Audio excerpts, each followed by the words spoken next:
falar direito com alguém, ele estava meio parando ali, como se não ali antes, e aí acabou que a gente excedeu o horário, eu saí na hora de iniciar o culto. Então, bom dia, Sandrei, bom dia para você. E já que o já olhou para mim aí, você já pode abrir a sua Bíblia. A gente vai falar hoje no texto em Esté, lá para o Antigo Testamento. Esté capítulo 4, quer dizer, versículo 12, está lendo 12 até o 16. Vou ler na NVI aqui, então se tiver alguma divergência não, né? Se tiver alguma alteração nas palavras, é só por isso. Esté capítulo 4, versículo 12. Se abre um Jó, que é um pouquinho maior, você volta o livro e dá frente. Esperar todo mundo abrir, certo?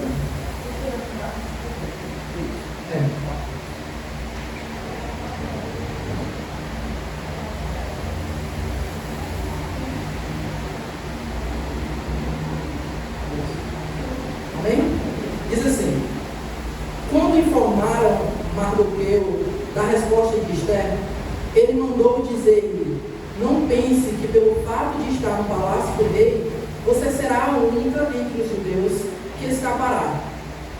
Se você ficar calada nesta hora, socorro e livramento surgirão de outra parte para os judeus. Mas você e a família de seu pai serão mortos. Quem sabe se não foi para um momento como este que você chegou à posição de rainha? Então Esté mandou esta resposta a Mardoqueu: vá, reúna todos os judeus que estão em Suzã e jejuem em meu favor. Não comam nem bebam durante 3 dias e 3 noites. E eu e as minhas criadas jejuaremos com vocês. Depois disso, irei ao rei, ainda que seja contra a lei. Se eu tiver que morrer, morrerei. Bem, gente,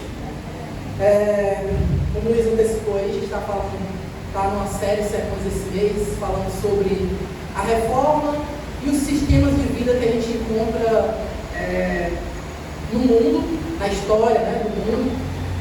Nós temos o nosso sistema de vida, nós como igrejas confessionalmente calvinistas, o nosso sistema de vida é o calvinismo, né, ou o cristianismo da lente calvinista, né, sob a lente calvinista. Isso muda muita coisa.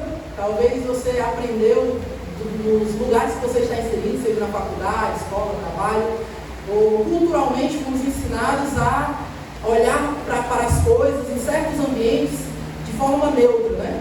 Você sempre vai ouvir falar assim, alguém falando assim, tal veículo de imprensa é neutro, tal posição de alguma pessoa no trabalho dela é neutro, porque ela está no trabalho dela. Então, há neutralidade nessas posições. Mas a verdade que nós conseguimos enxergar é que a neutralidade é a ilusão maior que nós podemos imaginar em ter. Não há neutralidade. Todos nós falamos a partir de uma perspectiva, a partir de uma lente. Olha eu sendo trollado, o teu celular no modo avião sendo trollado pelo alarme. Todos nós falamos a partir de algo que de uma concepção de vida, de uma lente que nós enxergamos. Eu falo de um assunto a partir de uma lente que, sei lá, foi construída durante toda a minha criação e a minha teologia. O Luiz fala a partir de uma outra lente, o Tom é a partir de uma outra lente. Então, há formas de ver a vida diferentes, porque nós somos plurais, certo? Então, é necessário que nós recalibremos as nossas lentes a partir do Evangelho. Então, eu sei que a gente não teve essa oportunidade de trazer um domingo só de introdução para essa série, era necessário, mas a gente vai até fazer live no Instagram para falar sobre outros assuntos também, porque não ia dar para falar tudo num mês só, certo? Estava essa semana, gente, falando sobre esse tema, né, que a gente está trabalhando. Estava essa semana, eu trabalho de Uber, para quem não conhece, e eu peguei uma viagem ali próximo, por trás do Castelão, uma empresa que tinha uma senhora, sei lá, ela tinha 45, eu sou muito ruim de dar idade para mim, então vamos dizer que ela tinha 45, 50 anos. E o destino era a residência dela, né? E ela entrou no carro, boa tarde, tal, confirmei o nome. Eu não sou muito de falar, então ela for puxar assunto, eu continuo, senão fica naquela, né? Que às vezes as pessoas não gostam. E quando a gente chegou ali perto do BNB, ela morava no Passaré, eu estava escutando o sermão. E aí, quando chegou perto do BNB, ela falou assim: qual é o nome desse pastor? Aí eu peguei e falei o nome do pastor. Aí ela, ficou calada. Aí eu perguntei, né? Quis puxar assunto, né? Eu falei assim: você conhece? Ela conhece. Pronto, parou. Eu, tá bom, acho que eu não quero conversar tanto assim, né? E então, depois de um momento, assim, algumas pausas, ela veio e falou assim: mas eu não sou evangélica, não, eu sou católica romana. Falou católica, eu falo católica romana porque eu me considero católica reformada. Então, ela era da igreja de Roma, vamos dizer assim. E aquilo não influenciou muito na nossa conversa, ela falou, tudo bem, tá? E aí, ela, depois de um tempo refletindo, voltou a falar de novo. E aí é o ponto central que eu queria falar dessa experiência. Ela falou que um dia, ela falou assim, ela desabafou, na verdade, ela falou assim: é tão bom ir para casa, depois de um dia de trabalho assim, tão puxado, você ir para casa, escutando a palavra de Deus, o som não está alto, está no ar-condicionado, você parece ser calmo, parece ser tranquilo no trânsito, e passa essa tranquilidade assim para a gente. É tão bom assim poder chegar em casa relaxada, porque eu não tive que lidar com o motorista. E ela fez uma comparação com o motorista que ela tinha pego uma viagem 1 ou 2 dias interior. Ela falou que pegou uma viagem, mesmo trajeto, do trabalho para casa, só que o motorista vinha escutando um jogo, tinha que ser no Fortaleza, né? Ela está fazendo raio o carro. Ele pegou, o cara motorista estava escutando o jogo, e o rádio muito alto, ela disse que estava incomodando o rádio de tão alto que estava. E esse cara vinha muito, sabe lá, se por causa do jogo, mas vinha muito irado assim no trânsito, e fazendo manobras assim perigosas, e brigando com o pessoal do trânsito, e todo o contraste total da experiência que ela estava tendo naquele momento comigo ali, né? E aí eu só falei assim, eu dou risada, falei assim, está cada vez mais comum isso acontecer, né? No motorista de aplicativo. O pessoal quer trabalhar com o trânsito, mas não tem paciência para trabalhar no trânsito. E pronto, a nossa conversa foi essa. Parou, terminou, deixei ela em casa, ela falou, Deus abençoe e tal. E aquilo ficou, isso foi essa semana agora. E eu ia falar sobre fé e trabalho aqui, né? Então aquilo ficou me fazendo refletir os impactos, né, que isso causa. Então isso me fez refletir em como o meu trabalho, de maneira mais pura assim, ele pode ter impactos diretos e até mesmo indiretos também na vida de outra pessoa. Aquela pessoa vai chegar em casa, se no dia anterior ela sair do trabalho estressada, se estressou com o motorista, ela ia chegar em casa despejando tudo, seja lá se ela tem filho ou não, ou esposo, algum familiar, ela chegar, normalmente é essa lógica, né? A gente recebe estresse, despeja estresse todo, né? Então, a forma de eu trabalhar, a forma de eu lidar com todas aquelas coisas, aquelas circunstâncias que nos rodeavam ali, trânsito, estresse e tudo mais, contribuiu de alguma forma para que aquela mulher chegasse em casa mais tranquila. Ela pôde relaxar ali, estava no celular, não sabe lá o quê, e pôde ter aquele momento de tranquilidade, de paz ali, certo? Então, é sobre isso, gente, que o texto também fala, o texto de Esther. Talvez, quando eu falei que a gente ia falar sobre Esther aqui, você tenha falado assim, não, fé e trabalho, eu vi lá no Instagram que ia ser o tema do sermão, ia ser o cristão e o trabalho, o que tem a ver Esther com a minha relação com o meu trabalho. E, na verdade, tem tudo a ver. Gente, a gente leu aqui um pequeno pedaço assim, crucial do livro de Esther, certo? Mas o livro de Esther é um livro grande, você pode chegar em casa, ler, reler, medite em todas as passagens, em todos os momentos do livro. Mas, em resumo, o livro é um livro muito interessante. Ele fala, há coisas, há aspectos interessantes desse livro que fazem nos fazer associar bem a essa questão da fé e trabalho, da fé em as outras esferas da nossa vida, né? Que a gente tem que lidar. Fé e trabalho, fé e política, a fé e a arte, a fé e a educação. Então, ele nos ajuda. Olha algo interessante que acontece no livro de Esther. Você vai ler esse livro todo e você não vai encontrar Deus, a palavra Deus, ele se referindo servindo a Deus, ao seu Senhor. Não vai encontrar. Mesmo quando ela vai falar desse texto que a gente leu sobre jejum, mesmo quando o Mardoqueu vai falar que o socorro viria de outro lugar, ele não fala sobre que Deus iria levantar o socorro de outro lugar. Certo? Isso é interessante nesse texto, porque nos mostra que uma forma diferente que nós conseguimos atuar, agir em uma esfera diferente da nossa, que é a esfera da igreja, que nós podemos atuar de maneira diferente, especificamente naquela esfera, de maneira puramente cristã, exercendo a nossa fé, colocando a nossa fé em prática, sem muitas vezes estar lidando com, eu estou fazendo programações espirituais ou algo do tipo, certo? A gente vai entender um pouco mais, gente.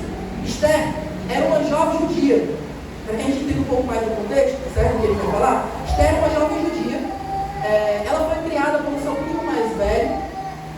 Olha o contexto dessa jovem, gente. Ela não tinha os pais, foi criada pelo primo mais velho, vivia num contexto de cativeiro, ou pelo menos de opressão de um imperador que não fazia parte do seu povo. A esse momento o povo de Deus estava sendo escravizado por outro povo. E no meio desse contexto, gente, a gente encontra o imperador. No começo do livro, o livro começa a narrativa falando em uma situação muito icônica, assim, que é o rei que estava dando uma festa, um banquete, depois de vários dias mostrando os deslumbres do seu reino para os principais príncipes, as principais autoridades do reinado dele, do império dele. Ele faz um banquete e, em certo momento, ele faz o quê? Depois de mostrar todo o seu reinado, toda a sua glória, ele não se contém e aí ele tem a sua rainha, chamada Vasti, e ele manda chamar Vasti para que ele pudesse apresentar Vasti para aquelas pessoas que estavam ali, porque ele queria ostentar não só as suas riquezas, mas também a sua esposa, que era muito bonita, né? Então, nesse momento, acontece algo que contradiz a vontade do rei. Vasti simplesmente disse que não vai. Já pensou? O cara era o cara mais poderoso de sua época. E aí a mulher dele, Deus quis que isso acontecesse através de uma mulher, né? A autoridade dele ser questionada através de uma mulher. Aquilo, para a época, talvez para os nossos dias hoje, não seja tão relevante, não parece tão relevante. Mas imagina uma época em que as mulheres eram silenciadas. E agora uma mulher fala para o rei, diz que não vai obedecer a sua ordem de ir lá. Alguns estudiosos vão falar que talvez a negativa dela seja porque ele queria que ela expôs sua nudez perante os outros príncipes. Ele queria se vangloriar de verdade, porque ele tinha muito poder até mesmo para isso. Isso não é confirmado, certo, gente? É só uma das interpretações. Mas acontece que o rei não digere aquilo da melhor forma. Ele era um cara muito poderoso. Ele tinha tudo à sua disposição.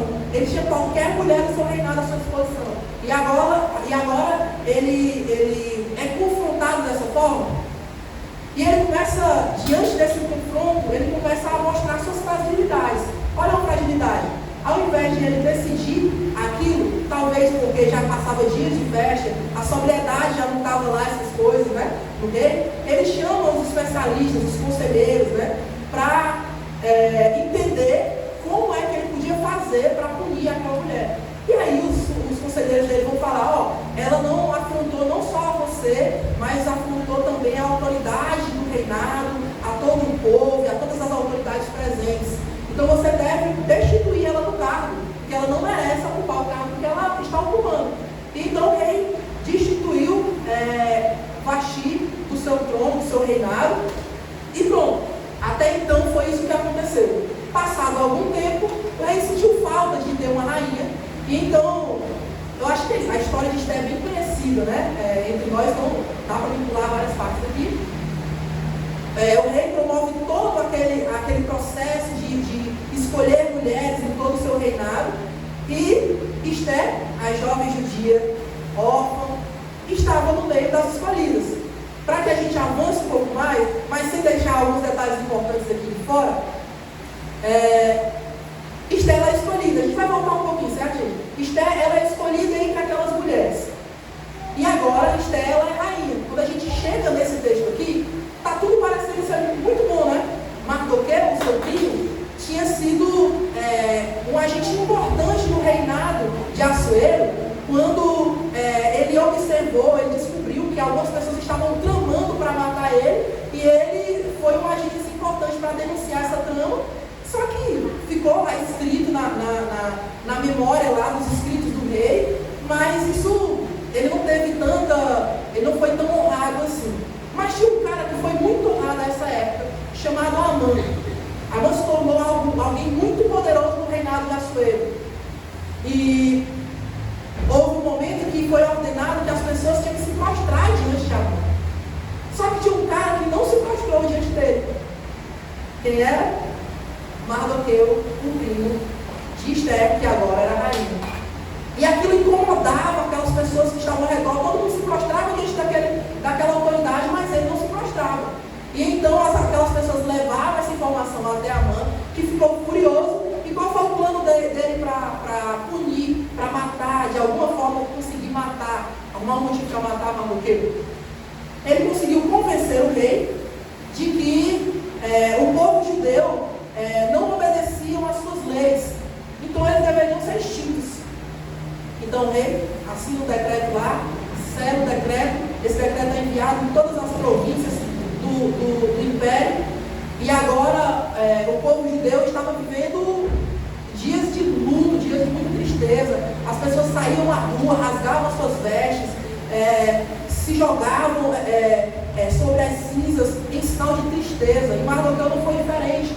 Saiu em direção ao palácio e, como na situação que ele estava, não podia entrar ao palácio, chegou aos ouvidos de Esther que ele estava nessa situação, e ela quis saber o porquê daquilo. Então Mardoqueu explica por que ele estava tão triste. E mais do que isso, Mardoqueu invoca a Esther, a rainha do império, que intercedesse pelo povo, pelo seu próprio povo. Sabe o que foi que Esther fez? Primo, acho que não vai dar não. Por quê? Porque essa lei, ela não pode ser revogada. Nenhuma lei, nem o próprio rei pode revogar essa lei. E outra coisa, faz 30 dias, cerca de 30 dias que o rei me chama à sua presença. E se eu entrar na sua presença sem que ele me chame, eu posso ser assassinada. A não ser que ele levante o cajado lá, eu posso ser morta. Eu não sei se eu estou querendo correr esse risco aí por causa do povo judeu, não. E agora, a rainha Esther, ela é colocada em um local muito decisivo.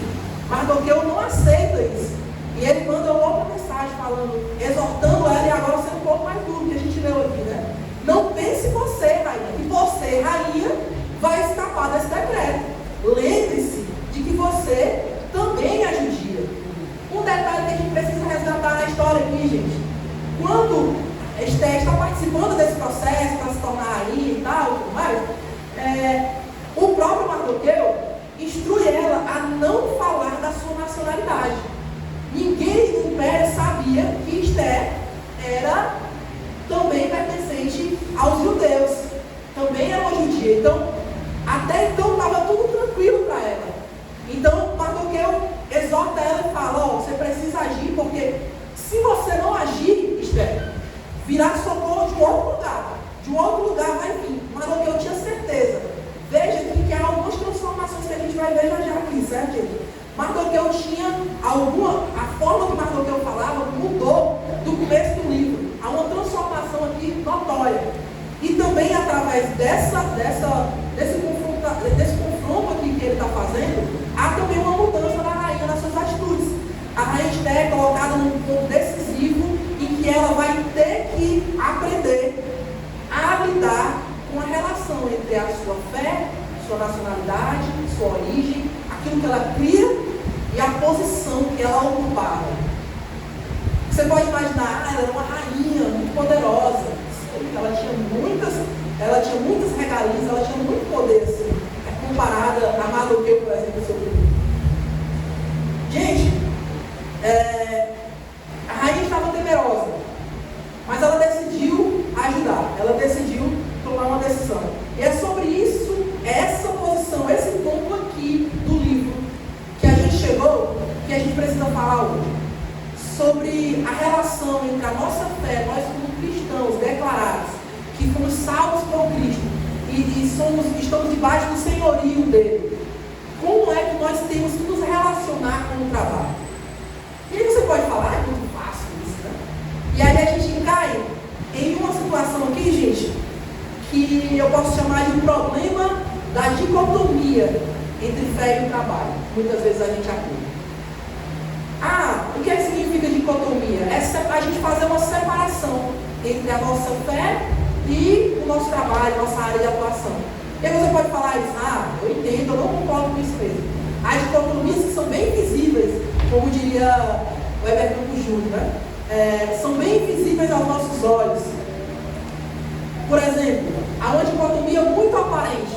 Aquela pessoa que não testemunha nada a respeito da sua fé no trabalho. É aquela pessoa que na igreja, ela canta, ela chora, ela ri com os irmãos, ela fala das escrituras, mas no trabalho dela, ela age com imoralidade, com corrupção.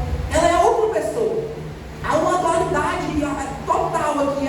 Ela é uma pessoa aqui e é outra pessoa aqui.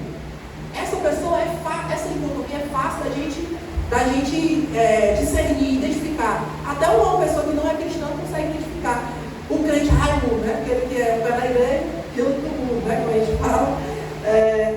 Mas há algumas dicotomias, gente, que são um pouco mais difíceis e a gente cai muitas vezes nesse lado.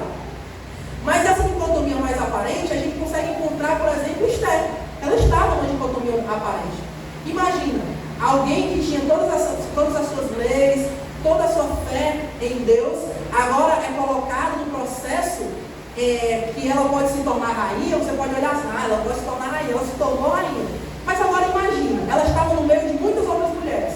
Se ela não fosse escolhida, ela ia agora viver durante anos no harém do rei, disponível para ele quando ele quisesse, ia participar de uma imoralidade sem tamanho, que destoava totalmente da sua fé. Agora imagina também a posição de Esther, que agora que ela cresceu longe da sua casa, ela cresceu longe da sua instrução, vamos dizer assim. E agora é uma mulher que é colocada numa situação em que o rei precisava escolher, não era a mulher? Agora você imagina você pensa que o rei olhava para as mulheres e falava assim, aquela ali é bonitinha de rosto. Ele queria visitar aquelas mulheres. Ele queria experimentar elas de toda forma possível e aí só então escolher a sua rainha. Agora imagina, Esther passando por todo esse processo, vivendo essa vida, aprendendo a viver num ambiente que era totalmente contrário à sua fé, sendo obrigada a viver aquele processo. Imagina se ela não é escolhida como rainha. E dos males, o menor, ela ainda estaria numa dicotomia, que era, ela sendo escolhida como foi rainha, ela estaria casada com um homem que não faz parte do povo de Deus, que também é errado. Então, gente, você pode falar assim, mas é difícil a situação de Esther. É muito difícil. Sabe para que isso é importante? Para que a gente não tenha nenhuma desculpa, os exemplos que eu vou dar aqui, em relação ao seu patrão, em relação se você tem empregados, aos seus empregados. Você fala assim, não, mas o meu patrão é o pior de todos. A Bíblia tem uma resolução aqui máxima para que você lide com esse patrão, certo? Então, a gente às vezes não cai nessa dicotomia de entrar numa imoralidade, a gente até é uma pessoa boa no trabalho, a gente fala de Cristo, a gente cai na primeira dicotomia que eu exerço atividades espirituais no trabalho. Eu sou aquele cara que, sendo o dono da empresa, vou abrir a empresa, faço um culto de ação de graças pela abertura daquela empresa. Eu sou um empregado e eu quero ser relevante no meu trabalho, eu quero ser um cristão no meu trabalho, e eu promovo encontros, reuniões de oração e de evangelismo na hora de almoço. Sabe por que isso é tão tentador, gente? Porque tudo isso é bom. Nada disso é errado fazer. Nós devemos fazer isso. Tudo isso nós somos incentivados a fazer. Mas isso ainda não traduz aquilo que a Bíblia nos fala que é a fé e trabalho, o mandato de Deus que nós devemos exercer entre fé e trabalho. Uma segunda coisa que a gente também cai, que é a ética. Porque às vezes a gente pensa que ser cristão no trabalho é só não roubar, é só não se corromper, é só não mentir para o trabalho, colocar o atestado falso lá, ou ir pegar o atestado dizendo que está com uma coisa só para ir fazer outra. Então, todas essas coisas, elas são éticas. Nós somos incentivados a fazer. Nós temos que ser assim também no trabalho. Mas ainda não é a integração que Cristo espera da sua igreja com o mundo. Por quê? Porque ainda são duas peças que você está... duas peças do quebra-cabeça ou aqueles castelinhos que a gente monta, né? Aqueles castelinhos, não sei como chama aqui. Os castelinhos de peça que você vai montando, fazendo várias coisas, pronto. É como duas peças daquela. Você pega a sua fé, o seu trabalho e junta. Eles estão juntos. São coisas boas a serem feitas. Mas ainda assim, em algum momento oportuno, você pode fazer um mistério. Ah, mas eu não posso estar na presença de Deus. Aí a fé separando do trabalho dela. Rapidinho. Na primeira oportunidade, às vezes a gente até se engana. A gente nos dá desculpa, porque às vezes integrar fé e trabalho é algo muito difícil. Isso pode custar o teu emprego, muitas vezes. Isso pode custar, muitas vezes, o teu salário do mês. E aí, como é que a gente faz? A gente vai ser fiel ou a gente vai ser infiel? Como é que a gente faz em relação a isso? Então, gente, a gente precisa entender que o mandato de Deus, a gente entra no segundo ponto aqui que a gente tem para... Só me localizar aqui. A gente entra no segundo ponto aqui que a gente aprende nesse texto, que é a providência de Deus através do mandato cultural da igreja. A gente aprendeu a falar sobre vocação da nossa salvação, né? Alguns até dá aquela arrumada e falam assim, não, as vocações individuais, né? Sou vocacionado para ser advogado, sou vocacionado para ser certo? Onde Deus não nos chama necessariamente das nossas individualidades. Pelo contrário, nós somos chamados para servir no coletivo. Independente da nossa área de atuação, nós somos chamados para ser fiéis. Seja sendo um gari ou seja sendo um advogado. É difícil, né, falar isso? É muito fácil falar assim, um cristão relevante no seu trabalho é um cristão que cresceu a tal ponto de ele ser um empreendedor, de ele ser uma empresa muito grande, ou de ele ser um advogado renomado. Mas se você já parou para pensar que nem todos vão chegar nisso, e aí, se todos não vão chegar nisso, qual que é o poder de Deus, a relevância de Deus através da sua igreja? A gente, como brasileiros, a cultura brasileira tem muito isso, né? Como fruto aí do catolicismo romano, a ideia de que há coisas que são mais sagradas do que as outras, há coisas que merecem mais reconhecimento do que as outras. E aí o gari que limpa a rua, o cara do caminhão de lixo, que está exposto ali à insalubridade, que vai pegar o lixo, você não tem a capacidade muitas vezes de separar aquilo que é importante, aquilo que é corrosivo, para que ele não seja atingido. Esse cara, de tamanha importância, eu lembro de uma situação, quando houve uma passagem de bastão de prefeituras de posições diferentes aqui em Fortaleza, se eu não me engano foi do Juraci Magalhães, era muito novo, mas eu lembro. Juraci Magalhães para Luciane Lins, alguma coisa assim. Não sei se era o Juraci que estava passando.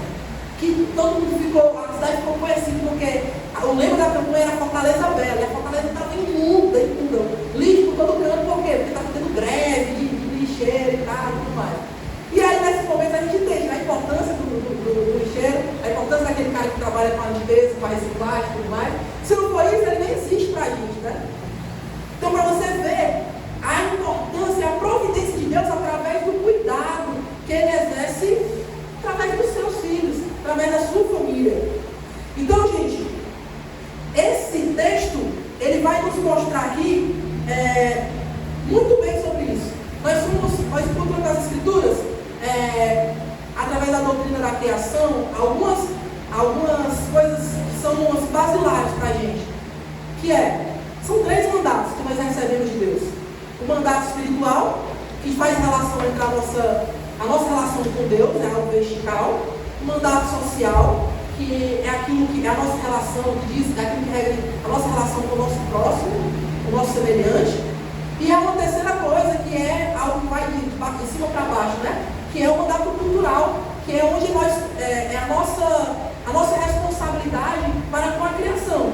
E talvez muitas vezes você tenha visto isso, falar quando você vê alguém palestrando sobre o meio ambiente, fala assim, devemos cuidar da criação, isso é muito importante. Mas o mandato cultural vai muito além disso, gente, é muito mais abrangente que isso. E também alcança a nossa relação de fé e trabalho.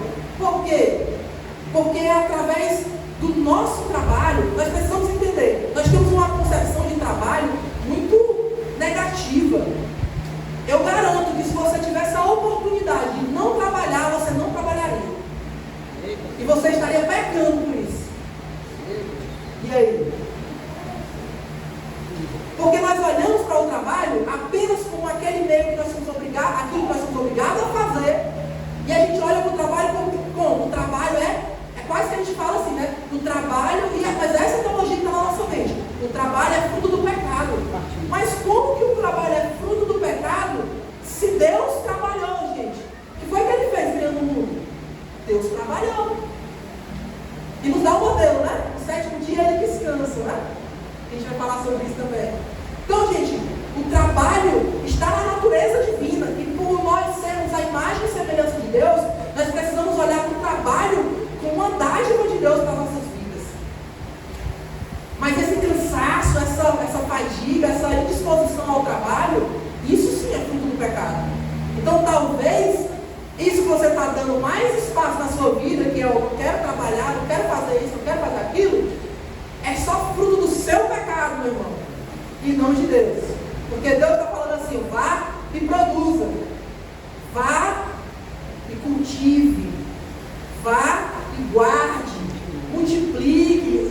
Gente, o mandato cultural ele vai trazer essa relação de cooperação, de uma certa cooperação, de uma certa parceria entre a criação e o Criador. Porque Deus criou todas as coisas, sustenta todas as coisas. Ele é que providencia todas as nossas coisas, todas as coisas que nós precisamos para viver. Porém, Deus escolheu providenciar através de nós. Deus escolheu nos usar nesse processo. Como é que ele faz isso, gente? Esther estava em posição de quê? De autoridade, ela exercia um trabalho. O trabalho dela era ser rainha. E aí sabe o que foi que Esther fez para interceder pelo povo? Não, eu vou agora lá no rei e eu vou impor as mãos sobre ele, vou repreender esse espírito imundo que está sobre a vida dele. Vou para o monte, vou fazer 7 vigílias de oração. Esther foi lá e trabalhou. Qual que é o nosso problema com as coisas ordinárias da vida? Deus nesse livro mostra quão grandioso, quão impactante é o operar e a providência de Deus através das pequenas coisas. Pequenas coisas como um ar-condicionado, um som baixo, alguém que não está se estressando no trânsito, geram impactos muito maiores do que se o som estivesse alto e estivesse falando assim, se converta, você é católica, você é um herege. Porque há uma relação entre fé e trabalho que Deus espera, que é trabalho. O que Paulo fala? Paulo poderia chegar, não, gente, eu não estou falando aqui que Paulo era a favor da escravidão, mas quando Paulo, em um ambiente de escravidão, chega para regrar isso, o que é que ele fala? Servo, obedeça ao seu senhor. Aí Paulo está falando para o escravo para obedecer ao seu senhor e você não quer obedecer ao seu patrão. Gente, a gente precisa ler mais as escrituras um pouquinho só um pouquinho, para que a gente consiga entender essas dinâmicas que a nossa vida, que a vida nos impõe e que nós não podemos nos deixar ser afogados, submersos por esses sistemas de vida que nos são impostos. Porque é muito fácil falar assim, ó, eu tenho minha fé, mas no trabalho eu sou profissional. Não, meu irmão. Vai chegar um dia que no teu trabalho, tu vai ser convidado, sei lá, a fotografar, eu tenho um fotógrafo aqui, né? Vou virar no caso de vocês. Fazer fotografias sensuais. E aí, gente? Vocês vão escolher perder a grana, que tem essa pressão, vamos escolher ser fiéis a Deus e não promover aquilo. E aí, o cara que tem uma empresa e pintou um contrato milionário para ele, vai salvar. Ele olhou e falou assim, ó, meu Deus, é providência de Deus na minha vida. Só que tem um porém, é com a prefeitura. E tem um intermediador ali que vai precisar levar a fatia dele. Não, mas eu não estou levando essa fatia, é ele. Todo mundo faz isso, é normal isso acontecer. E aí, você vai ser um profissional ou vai ser um cristão no trabalho? Certo, gente? Então a relação do trabalho, claro, gente, isso aqui é uma introdução sobre esse tema. A gente está estudando, inclusive, nos encontros dos homens, que é um tema assim vasto. Há vários aspectos que nos trazem, assim, confrontos que nos são feitos. Desde essa parceria que nós somos chamados a ter com Deus, até essa providência de Deus através da vida. Olha, a soberania de Deus nos traz o descanso. Esse é o último ponto para a gente encerrar, certo? Não sei que já está tarde. Mas a soberania de Deus, ela nos traz esse descanso, gente.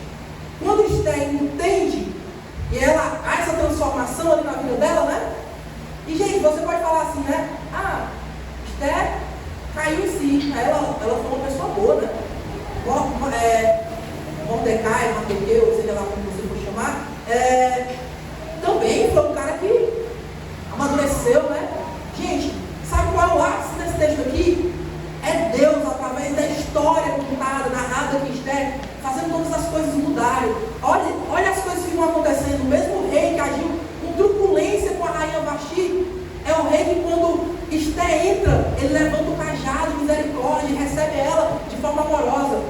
De tal forma que ele faz um novo decreto para que o povo judeu fosse capaz de se defender do primeiro decreto dele. Gente, isso não é Deus operando através das coisas ordinárias da vida? Mardoqueu mudando a sua concepção. O cara que um dia falou assim, ó, não fala que tu é judia. Agora ele está falando assim, ó, fala que tu é judia e depende do teu povo.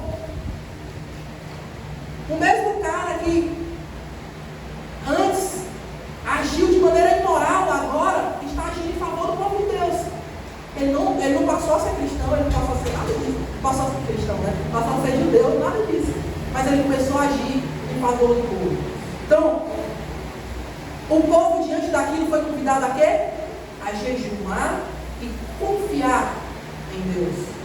Esther também, que iria agir naquele momento, ela mesmo trabalhando, ela estava descansando. Aquela ideia, né, que a gente tem que, descansar para mim é eu sentar e não fazer nada, é um orgasmo, né? Não. O descanso que a Bíblia nos fala, gente, é um descanso que é operado através do trabalho. A gente, no sábado, Jesus curou, ou não, libertou gente, não? É nesse descanso do domingo, o dia do Senhor, nós somos convidados ao descanso, é o dia que nós somos chamados a trabalhar também, em prol do reino, do outro. É o dia que a gente encontra os nossos irmãos, trabalhamos em favor dele. Porque o mudar cultural é isso. E a gente não pode correr o risco, cair no risco de uma coisa, gente. A gente não pode inverter esses mandatos, né?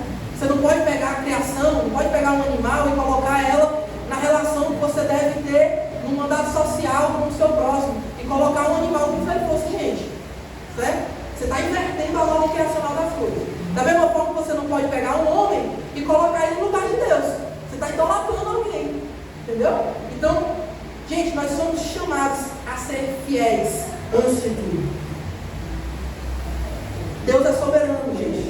Deus é soberano e Ele não precisa de nós, mas Ele resolveu operar através de nós. Viva uma vida de obediência a Deus, mesmo que isso te custe algo. Mesmo que seja pesado obedecer e ser fiel a Deus. Porque os covardes, como o Esther estava sendo, estes não herdarão o reino de Deus. Seja um instrumento para a providência de Deus na vida do outro. Não viva de maneira egoísta. Trabalhar é servir ao outro. Trabalhar é fazer algo em favor do outro. E terceira aplicação para nós encerrarmos. Confie no Senhor. Aprender a descansar em Deus é trabalhar entendendo que Ele é soberano. E a providência vem dEle e não do nosso esforço. É graça. Amém? Vou ficar de pé. Queria que você já abra aí o credo apostólico. A gente vai Você